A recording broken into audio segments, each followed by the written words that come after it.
Wala ba ang Diyos? Nasaan ang Diyos na sinasamba namin? Sabi ng mga tao, iniwan na ba tayo ng Diyos? Is there no balm in Gilead? Is there no physician there? Why then has the health of the daughter of my people not been restored? Yun na po yung lament ni Jeremiah. Nakita niya yung pagkawasak, nakita niya ang pagkasira, nakita niya sugat-sugatan talaga ang Israel. And then he questioned, is there no balm in Gilead? Wala na bang kasagutan? Wala na ba yung pwedeng magpagaling sa atin? Bakit hindi pa gumagaling ang ating mga tao? Palagay nila, iniwan na sila ng Diyos. Pero ito naman ang sagot ng Panginoon. Yung pagkawasak nila, yung parang pagkawala ng Diyos sa kanila, hindi lang sila ang nasaktan, ang Diyos mismo ang nasaktan. His heart is wounded doon sa kanyang pre-nounce na judgment. Biro mo to, no? Kailangan ng Panginoon parusahan ng Israel. Dahil God is also just. Justice siya eh. Linabag ng Israel ang kanilang covenant with God. They have worshipped idols. Then, ang Panginoon, hindi niya pwedeng itolerate yung kanilang idolatry. Kailangan niyang parusahan ng Israel. Pero sa kabila ng kanyang pagpaparusa sa Israel, still,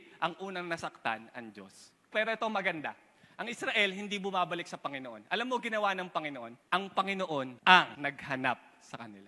Kaya po siya tinawag na Balm of Gilead. Dapat, diba, kapag tayo ang may sakit, tayo ang pumupunta sa doktor. Pero ibahin mo ang Diyos. Dahil hindi mo alam na kailangan mo siya. Siya na ang naghanap para sa'yo. Hindi mo alam na ikaw ang may sakit.